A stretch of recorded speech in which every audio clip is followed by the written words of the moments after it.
Target 100% आहे. 100%च 100% मिळवायचं आहे आपल्याला सीईटी मध्ये. दुसरं कुठलं टार्गेट नाहीये. बरं हे टार्गेट आहे 100% उद्यापासून सीईटीची एक्झाम सुरू होते. पण थोडंच आहे की सगळ्याच मुलांची उद्या एक्झाम आहे. काहींची परवा असेल, 15, 16, 19, 20, 21 तारखेला असेल कदाचित. पण कधीतरी शेवटची रिव्हिजन तर करावी लागेल ना प्रत्येकाला. मग आजच्या व्हिडिओमध्ये मी तुम्हाला सांगणार आहे की 100%च मिळवायचे आहेत. मग शेवटच्या दिवसात काय केलं पाहिजे? मी तुम्हाला सांगू का? पहिली गोष्ट ऐकून तुम्हाला धक्का वाटेल. पहिली मोस्ट इम्पोर्टंट कंडिशन की तुम्हाला आनंदी राहायचंय. 100% हे पर्सेंटेज आणि पर्सेंटाइलमुळे बोलताना गोंधळ होतोय. आनंदी राहायचंय 100% कारण मिळवायचे 100% जेवढं पर्सेंटाइल मिळवायचं ना, तेवढं पर्सेंटेज आनंदी राहा. अरे म्हणजे काय? घाबरायचंच नाही कुठल्या गोष्टीला. चुकीचा विचार मनात आणायचाच नाहीये. कायम पॉझिटिव्ह थिंकिंग करायचंय. आणि खरं सांगू का? जसं आपले विचार असतात, प्रामाणिक विचार आणि त्याप्रमाणे आपण कष्ट घेतलं, की ते आपण अचीव्ह करतोच. करतोच. मी अगदी सांगतो लक्षात घ्या, गॅरंटी आहे त्यासाठी माझी. मिळणारच यश तुम्हाला. तुम्ही पॉझिटिव्ह थिंकिंग करा. प्रामाणिकपणे प्रयत्न करा. आणि येतात मनात चुकीचे विचार. नकोच मला इथे बोलायचे नाहीत कुठले विचार तुमच्या मनात असतात. पण माझी कंडिशन काय आहे, की आनंदी राहायचंय. बरं, आनंदी राहायचे. अभ्यास करायचा आहे ना, अभ्यास तर करायचाच आहे. पहिली गोष्ट म्हणजे मार्क्स कुठं जातायत. मी तुम्हाला सांगू का, ओव्हरऑल एनालिसिस केलं तर लक्षात येतंय माझ्या, की हायर वेटेजमध्येच मार्क जातायत मॅथ्समध्ये. होय, कॅल्क्युलसमध्येच मुलांचे मार्क जातायत. वेक्टर लाईन प्लेनचे वेटेज जास्त आहे, तिथं मार्क जातायत. ट्रिगो फंक्शनमध्ये मार्क जातायत. मग शेवटच्या दिवशी त्यातले काही टिपिकल प्रॉब्लेम तुम्हाला अडले असतील वगैरे त्याचीच रिव्हिजन करायची. त्याची formula list vector line plane मध्ये आहेत फॉर्म्युले. लाईन प्लेन मध्ये आहेत बरं का. Distance of point from line, foot of the perpendicular, mirror image याची proper angle between line plane, angle between plane याची रिव्हिजन करा. रे बाळांनो लक्षात घ्या. दुसरी महत्वाची गोष्ट म्हणजे कुठं मार्क जातायत हे शोधलं आपण तर लक्षात काय येतंय, की फिजिक्स ना भीतीच आहे विनाकारण. सोपे क्वेश्चन्स आहेत. सोपे क्वेश्चन्स आहेत, पण भीती विनाकारण. मग माझं रिक्वायरमेंट काय, की लास्ट डेला फिजिक्सचे आता एमसीक्यू कुठे सॉल्व्ह करत बसणार आहे तुम्ही? फॉर्म्युले रिवाइज करा. फॉर्म्युला बेस्ड क्वेश्चन असतात 10 ते 15. डायरेक्ट ईझी क्वेश्चन असतात 10 ते 15. ओके. बरं आता सगळ्यात इम्पॉर्टंट मी तुम्हाला सांगतो. सगळ्यात इम्पॉर्टंट. चला ठीक आहे. सुरुवात करूया आपण सगळ्यात इम्पॉर्टंट गोष्टीला लक्षात घ्या. मी तुम्हाला सांगतो, पहिली गोष्ट म्हणजे आपलं काय ठरलंय, की फिजिक्स म्हणलं की आपण फॉर्म्युला रिवाइज करणार. ओके, फॉर्म्युलाज रिवाइज करा. मॅथ्स म्हणलं की हायर वेटेज टॉपिक म्हणूया आपण. आणि केमिस्ट्री म्हणलं ना, तर मी तुम्हाला सांगू का? केमिस्ट्री म्हणलं की न्यूमेरिकल्स नका बघू. ऑर्गॅनिक राहू दे. Biomolecule, biomolecule, polymer, green chemistry, chemistry in everyday life. Group 1 two element, group 1 two element. मी तुम्हाला सांगतो अजून भरपूर असे टॉपिक आहेत. केमिकल बॉन्डिंग हे टॉपिक रट्टा मारायचे टॉपिक आहेत.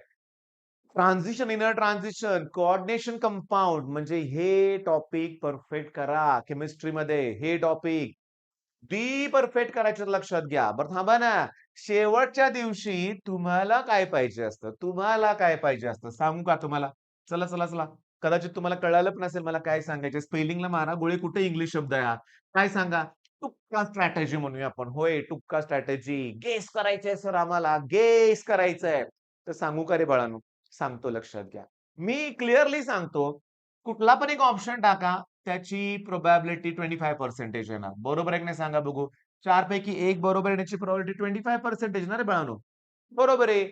एक ऑप्शन एलिमिनेट केला तर 3 पैकी 1 बरोबर येण्याची 33% आहे. 2 पैकी 1 बरोबर येण्याची 50% आहे आणि 3 ऑप्शन एलिमिनेट केलं तर उत्तर आलं की रे बरोबर. तिन्ही ऑप्शन एलिमिनेट करायला जमलं तर 100%. पण थांबा ना. एक लक्षात घ्या ना. तुक्का स्ट्रॅटेजी जे असतात ना बाळांनो, तुक्का स्ट्रॅटेजी लक्ष द्या. तुक्का स्ट्रॅटेजी बरोबर येण्याची प्रोबॅबिलिटी 70% असते. किती पर्सेंटेज आहे? 70%च आहे. होय, होय. 70% का कमी आकडा नाहीये लक्षात घ्या. बोलतात रे टुक्का स्ट्रॅटेजी वाले सांगू लक्षात घ्या तुम्हाला. ते काय सांगतात? ठरलेल्या गोष्टी आहेत. युनिव्हर्सल गोष्टी आहेत. एक्स्ट्रीम व्हॅल्यूज कॅन्सल करा. म्हणजे ऑप्शन्स आहेत 1, 3, 5 आणि 9. मग एक्स्ट्रीम व्हॅल्यू कुठल्या माहिती आहे का? ही एक्स्ट्रीम व्हॅल्यू, ही एक्स्ट्रीम व्हॅल्यू आहे. म्हणजे एक कमीत कमी आणि जास्तीत जास्त. मग उरलेल्या 2 मध्ये कुठलं तरी एक आन्सर असू शकतं. पण ही प्रोबॅबिलिटी मात्र 80% आहे. हां, 100% नाही हं, पण 80% चान्सेस आहेत. अरे, पण जेव्हा तुम्ही 2 ऑप्शन समजा इलिमिनेट केलेत, त्या दोघांपैकी एक आन्सर आहे मला माहिती आहे. मग ती प्रोबॅबिलिटी 50% गॅरंटी नाही. म्हणजे उत्तर बरोबर येण्याची प्रोबॅबिलिटी 80%, पुन्हा आणखीन पुढं 50% म्हणजे हे झाले किती? 40% कडे देते ना प्रायोरिटी. पण असू दे ना, म्हणजे पहिली गोष्ट काय? एक्स्ट्रीम व्हॅल्यूज एलिमिनेट करा. ओके. बरं अशा व्हॅल्यूज एलिमिनेट करा असं ते म्हणणं आहे. π/3 आणि -π/3 हे असे ऑप्शन असतील तर एलिमिनेट करा. हं, बाळांनो, इथं सुद्धा चान्सेस कमीच आहेत. पण थांबा ना, हे वापरा ना तुक्का स्ट्रॅटेजी. जर येतच नसेल क्वेशन तर हे एक्स्ट्रीम वाढवा ना तुमची प्रोबॅबिलिटी. पण अजून चान्सेस आहेत. Option A, B, C similar आहेत. डी वेगळा आहे, कॅन्सल करा. डी वेगळा आहे, तर त्याला कॅन्सल करा. असं पण आहे, असं पण आहे.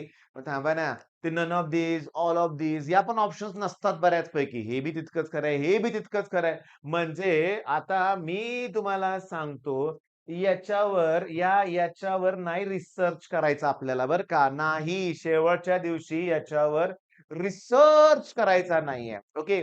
पण टिपिकल जिथे तुम्हाला खात्री आहे, ओके. जेईचे चॅनल्स बघा. जेईचे चॅनल्स बिंदास बघा. ओके. तर तिथे तुम्हाला एखादा चांगला व्हिडिओ मिळेलच का स्ट्रॅटेजीचा 5-10 मिनिटात. नुसतं मनात ठेवा. मनात ठेवा. होय. कुठल्याही ऑप्शनला क्लिक करायचं नाहीये. पहिली गोष्ट जरा ऑप्शन इलिमिनेट करायला जमतात का बघा ना. फॉर एक्झाम्पल वडिलांचं वय विचारलंय. नाही सीडीत विचारणार फादर्स एज. पण विचारलंय समजा तर ऑप्शन आहे 30 वर्ष, 40 वर्ष, 2 वर्ष आणि 3 वर्ष. आता 2 आणि 3 वर्ष हे वडिलांचं वय तर असू शकत नाही. एलिमिनेट झाले ऑप्शन. मग उरलेल्या ऑप्शनमध्ये तुम्ही विचार करा. तिथे प्रोबॅबिलिटी आपोआप वाढेल तुमची. अरे! तुक्का स्ट्रॅटेजीनं 5-10 मार्क वाढले तरी पुष्कळ झाले. हे लक्षात घ्या. मॅथ्समध्ये तुक्का स्ट्रॅटेजी वापरा. फिजिक्समध्ये पण वापरायचं आहे. एक लक्षात घ्या, ती एक वापरूनच बघूया आपण. एक तुक्का स्ट्रॅटेजी वापरून बघूया चला आपण. आपण एक काम काय करूया बघा, मी सांगतो काय ते नीट लक्ष द्या बरं का. मला ना काय करायचंय ॲक्चुअली बरं का, समजावून सांगतो व्यवस्थित ओके. मला एक्झाम गोलकडे जायचंय. आणि आपण काय करूया लक्षात घ्या, फिजिक्समध्ये जाऊया. फिजिक्स बरेच जण करत नाही तर लक्षात घ्या. फिजिक्समध्ये लॉज ऑफ मोशनकडे जाऊया. ओके. Resume practice. ओके. सुरुवातीपासून स्टार्ट करूया चला आपण. ओके. चला एक्स्ट्रीम व्हॅल्यू. चला तुक्का लावूया आपण तुक्का. 2 मिनिटं तुमचा वेळ घेणार आहे. तुम्हाला समजावून तर सांगतो ना. कमीत कमी व्हॅल्यू कुठली आहे यातले 20 आहे. जास्तीत जास्त कुठली आहे 40. 30 बरोबर का 35 बरोबर? 30 बरोबर का 35 बरोबर कसं सांगणार? काहीतरी गोळी मारायची आहे मला 30 का 35 म्हणूया आपण. प्रोबॅबिलिटी कमीच आहे. पण कोण सांगितलं 30 का 35 बरोबर? 20 पण 40 पण असू शकतं ना. मग समजा मी लिहिलं 30. थांबा 20 5 100. चला 30 लिहून टाकूया. आलं बरोबर. मिडल व्हॅल्यू आल्या. प्रत्येक वेळेस नाही येणार. प्रत्येक वेळेस नाही येणार. चला इथं व्हॅल्यूज नाहीये. इथं व्हॅल्यूजच नाहीये लक्षात घ्या. इथं व्हॅल्यूज नाहीये. कुठली तुक्का लावणार नाहीच लावणार. बरं इथं मिडल व्हॅल्यूज तुम्हाला सांगतो. इथं 3 कमीत कमी 9 जास्तीत जास्त आहेत. ओके. इथं मला 35 दिसतंय. 35 दिसतंय. 7 लिहून टाकतो चला. आलं लकीली बरोबर. आलं लकी पण मिडल व्हॅल्यूज लक्षात घ्या. आता इथं प्रत्येक वेळेस ॲप्लिकेबल नसतंय लक्षात घ्या. हे बघा, इथं मी 3 न डिव्हाईड केलंय. ओके. इथं मी 4 न डिव्हाईड केलं. ही मॅक्सिमम व्हॅल्यू आहे. आणि ही मिनिमम व्हॅल्यू आहे. ही मॅक्सिमम, ही मिनिमम. प्रत्येक वेळेस ॲप्लिकेबल नाहीये बरं का बाळांनो. प्रत्येक वेळेस हे ॲप्लिकेबल नाहीये. मिनिमम व्हॅल्यू कुठलं बोललो ही ना? नाही ना 2 पॉइंट येते आणि ही नाही ना, ही 0 पॉइंट येते. ही मिनिमम व्हॅल्यू आहे. ही मिनिमम व्हॅल्यू आहे. मॅक्सिमम व्हॅल्यू कुठली आहे मग? ही मॅक्सिमम व्हॅल्यू दिसते मला. ओके. 0.75, 0.33 ही मॅक्सिमम मिनिमम घोटाळा होतोय. समजा मी याला क्लिक केलं, नाही आलं. नाही आलं, पण ही रियालिटीच आहे. ही रियालिटी आहे लक्षात घ्या. पण तुक्का स्ट्रॅटेजी विचार करा. बरं चला. मग मुद्दा काय महत्वाचा, की मन शांत ठेवून आनंदीपणे काय करायचंय सांगतो. परत फायनली जाऊया मॅथ्सला हायर वेटेज टॉपिक. मॅथ्ससाठी हायर वेटेज टॉपिक तुम्हाला करायचे आहेत at any cost calculus. Trigo function, vector, line plane, integration, AOD ह्या सगळ्या गोष्टींना वेळ द्या. मॅट्रिक्स, लॉजिक, एलपीपी मध्ये चुका करू नका. क्युरिसी ठेवा हे लक्षात घ्या. बर त्याच्यानंतर मॅथ्स झालं. केमिस्ट्रीमध्ये मी तुम्हाला बोललोय रट्टा मारायचे टॉपिक करा. न्यूमेरिकल्स, ऑर्गॅनिक अगदी तुम्ही केलेली रिव्हिजन आहे. तुम्हाला सगळं आठवणार आहे लक्षात घ्या. फक्त हे जे आहे ना हे असले क्वेश्चन आठवत नाहीत. केमिकल बॉन्डिंग सारखे लक्षात घ्या. फिजिक्स मध्ये आता एमसीक्यू सॉल्व्हिंग करत बसू नका. फॉर्म्युल्याची चांगली रिव्हिजन करा. एमसीक्यू सॉल्व्हिंग नकोय, फॉर्म्युले पाहिजेत मला लक्षात घ्या. तेही अतिशय चांगल्या रीतीनं तुमची तयारी व्हायला पाहिजे. बर मग आनंदी. बरं शेवटच्या दिवशी नका मॉक टेस्ट देऊ कुठली. उद्या जर पेपर असेल तर आदल्या दिवशी किंवा इथून पुढे मॉक टेस्ट द्यायची काही गरज नाहीये. तुम्ही फायनल रिव्हिजन परफेक्ट करायची आहे. बर एका दिवसात सगळं होणार नाही हेही लक्षात घ्या. त्यामुळे मी तुम्हाला अगोदरच सांगतोय, तुम्हाला आठवणार आहे, सगळं आठवणार आहे. तुम्हाला प्रॉब्लेम आहे सगळं आठवणार आहे. तुम्ही अभ्यास केलाय रे, फक्त मन शांत ठेवा. होय सगळ्यात इम्पॉर्टंट राहिलं की रे, की तुम्हाला अवघड प्रश्न स्किप करूनच पुढे जायचंय रे. न्यूमेरिकल करायचेच नाहीत. आणि मी लास्ट लेक्चरला बघितलंय, स्किप करायला 2 to 5 सेकंद एवढाच वेळ लागला पाहिजे. काही ठिकाणी न्यूमेरिकल सॉल्व्ह करताना वेळ लागतो, मग त्याचं घाबरायचं नाही हे लक्षात घ्या. मॅथ्सला मात्र टाइम मॅनेजमेंट प्रॉपर पाहिजे. लेंदी क्वेश्चन्स येत आहेत आणि 20 ते 30च तुमचे सॉल्व्ह होतात. लक्षात घ्या 20 ते 30च होय, 20 ते 30च अटेम्प्ट होतोय. तो जेवढा वाढवाल तेवढं तुम्ही हायर पर्सेंटेज मिळवणार, पर्सेंटाईल मिळवणार हे लक्षात घ्या. मग चला आनंदीपणे अभ्यास करणार तुम्ही.